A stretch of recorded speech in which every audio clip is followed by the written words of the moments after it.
Bismillahirrahmanirrahim. From the team of Beacon of Knowledge, I am Engineer Muhammad Abbas Raza. And today our topic is charge on an electron by Millikan's method. तो आज के दिन हम लोग किसी भी electron पर मौजूद चार्ज को फाइंड आउट करेंगे और उसके लिए मिलीकॉन्स का दिया हुआ मेथड यूज करेंगे। तो इसको समझने के लिए हमारे पास इसकी स्कीमेटिक डायग्राम है। अब इस डायग्राम को हम लोग सबसे पहले समझेंगे। अब इसमें क्या है,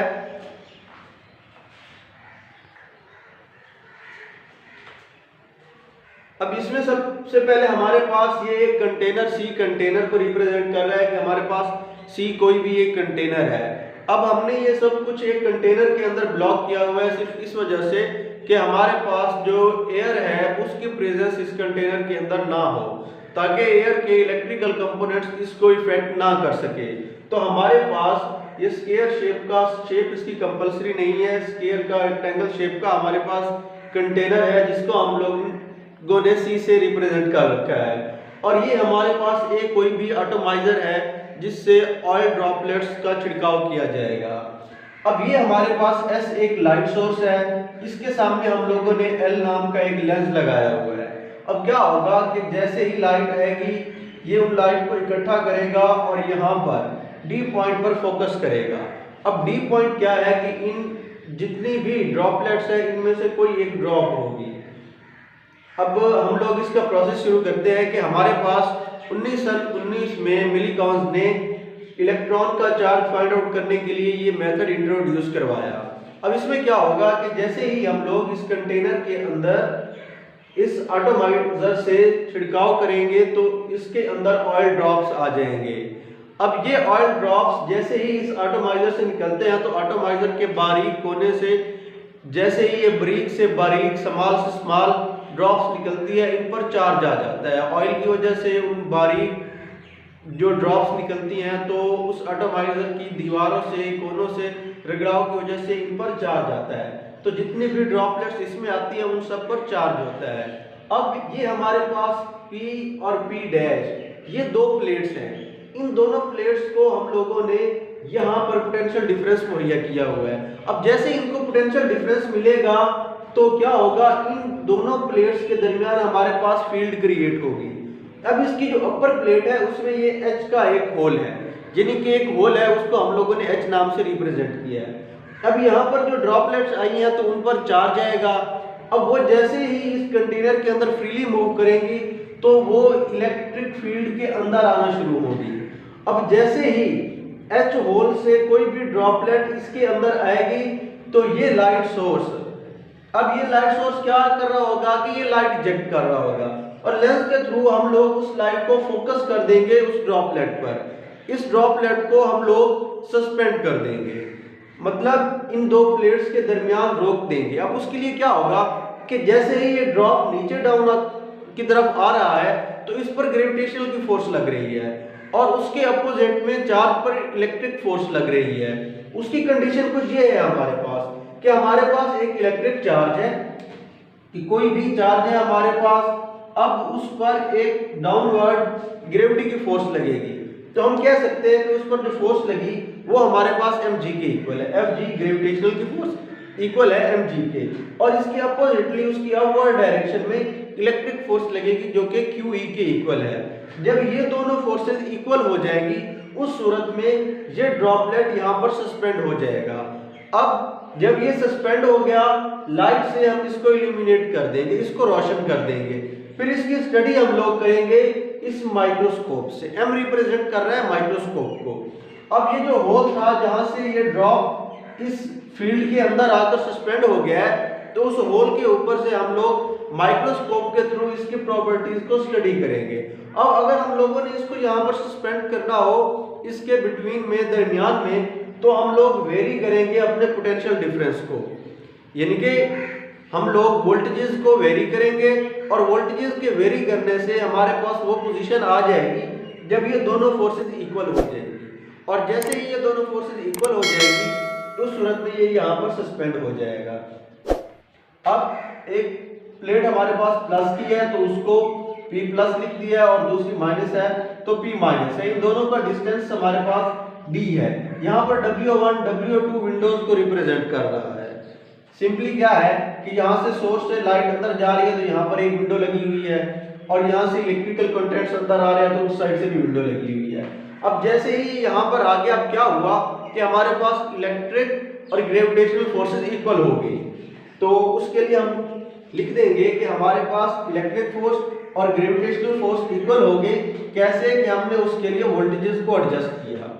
अब अगर हम लोग इलेक्ट्रिक फोर्स की बात करें तो इलेक्ट्रिक फोर्स हमारे पास इक्वल हुआ करती है QE के, और जो हमारे पास ग्रेविटेशनल फोर्स है वो इक्वल हुआ करती है mg के।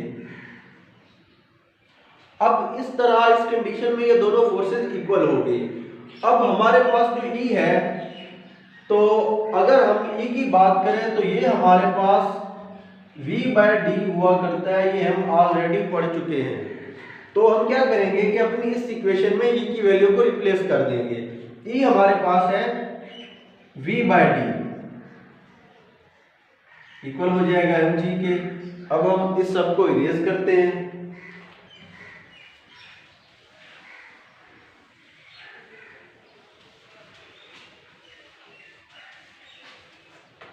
तो अब हमारे पास जो फार्मूला है वो है QV/d is equal to mg।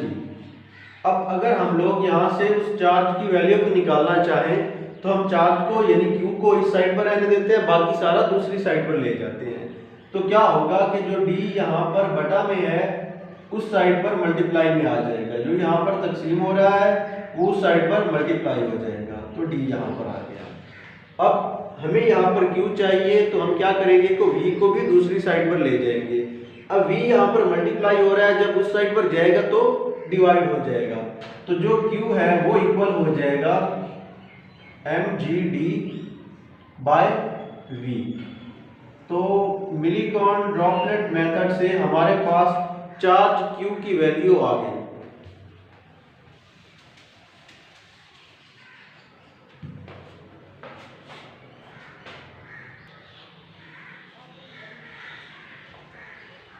अब अगर हम लोग इस इक्वेशन के कंपोनेंट्स की बात करें तो हमारे पास जो V है वो यहाँ पर मौजूद पोटेंशियल डिफरेंस होगा, मतलब इसकी वैल्यू हमें नाउन होगी, और D हमारे पास इन दो प्लेट्स का डिफरेंस है तो उस D की वैल्यू भी हमें नाउन होगी। G हमारे पास ग्रेविटेशनल कांस्टेंट है तो G की वैल्यू भी हमें नाउन है। अब हमारे पास M की वैल्यू अननाउन है, तो अगर हम लोगों ने M की वैल्यू फाइंड करना है तो उसके लिए हम लोग क्या करेंगे कि जो हम यहाँ पर पोटेंशियल डिफरेंस दे रहे हैं यानी वोल्टेजेस को मुहैया कर रहे हैं, तो हम इस पोटेंशियल डिफरेंस को स्विच ऑफ कर देंगे। जैसे ही पोटेंशियल डिफरेंस को ऑफ किया जाएगा तो जो पार्टिकल सस्पेंड हो गया था, अब क्या है कि उसकी एक फोर्स इलेक्ट्रिक फोर्स हमने खत्म कर दी है। तो क्या होगा कि जैसे ही इस पर इलेक्ट्रिक फोर्स या पोटेंशियल डिफरेंस को खत्म किया गया तो ये ड्रॉपलेट क्या होगा कि ग्रेविटी की फोर्स के अंडर डाउन फॉल करना शुरू कर देगा, यानी कि ये नीचे की तरफ मूव करना शुरू कर देगा। अब स्टोक्स लॉ के मुताबिक इस पर अपवर्ड फोर्स लगेगी।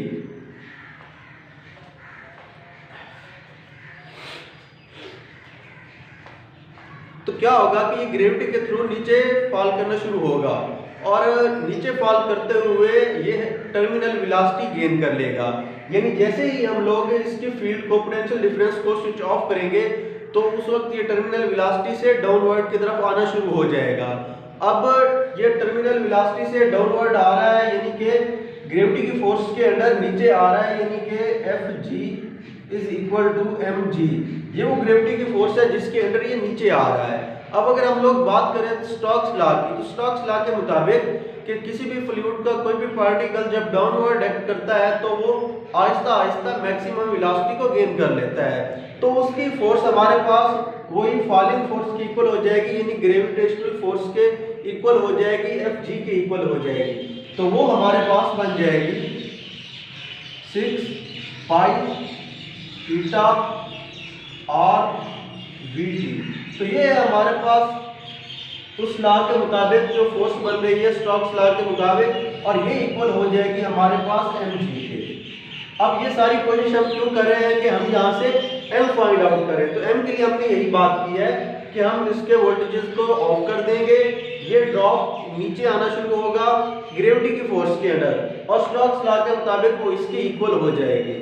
अब अगर हम ये कहें कि ये फ्लूइड या ये ड्रॉपलेट जो नीचे आ रहा था उसकी जो हमारे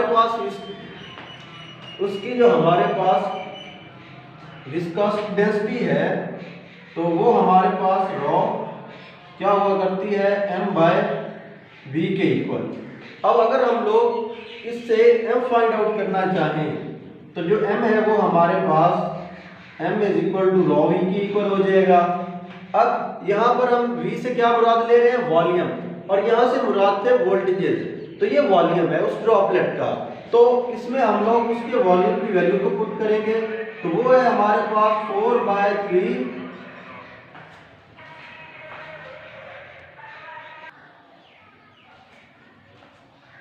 पाई r क्यूब।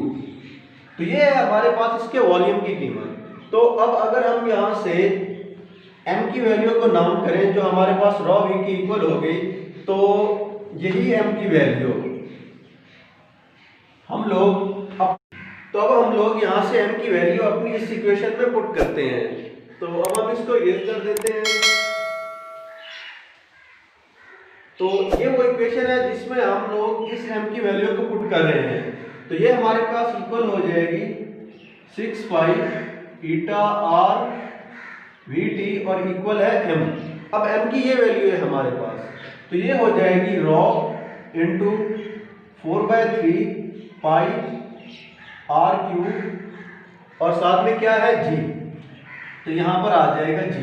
अब हमने इसको सिंपलीफाई करना है और इस इक्वेशन को r की टर्म में ले आते हैं। अब सिंपलीफाई के लिए हम लोग देखेंगे कि अगर इसमें कुछ कटता है तो हम लोग उसको काट देंगे। तो अगर हम लोग इसको ऑब्जर्व करें तो ये एक r यहाँ पर 3 है तो एक कट जाएगा और सिर्फ 2 रह जाएंगे।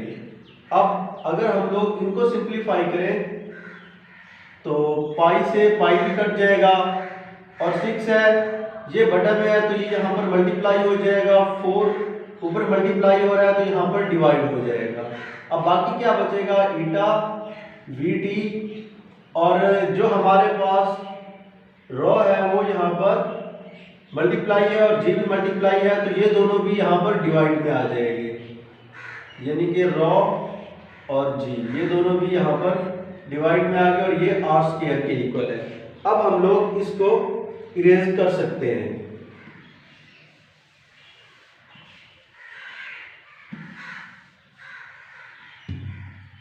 अब अगर हम लोग देखें तो ये कुछ इस तरह सिंप्लीफाई होगा।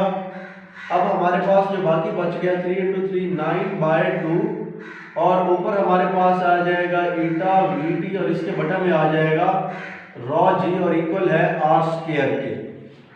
अब अगर हम लोग r² की ये वैल्यू अपनी इस इक्वेशन में पुट करते हैं, इस जगह पर r² की वैल्यू को पुट करेंगे। अब ये पाई कांस्टेंट है और ये उसकी डेंसिटी भी कांस्टेंट होगी, रॉ की वैल्यू भी कांस्टेंट होगी, तो ये कांस्टेंट 4/3 कांस्टेंट, पाई कांस्टेंट, इसमें r वेरिएबल था।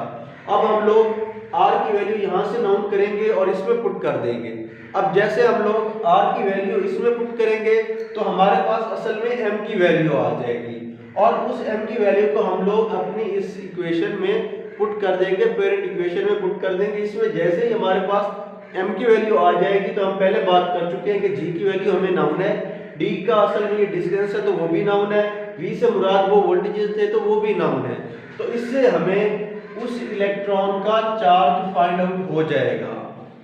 अब मिलीकांस ने जब एक से ज्यादा ड्रॉपलेट्स का या एक से ज्यादा बार इस चार्ज को फाइंड आउट किया तो वो चार्ज ऑलमोस्ट 1.6 × 10⁻⁻19 कूलम के इक्वल आया।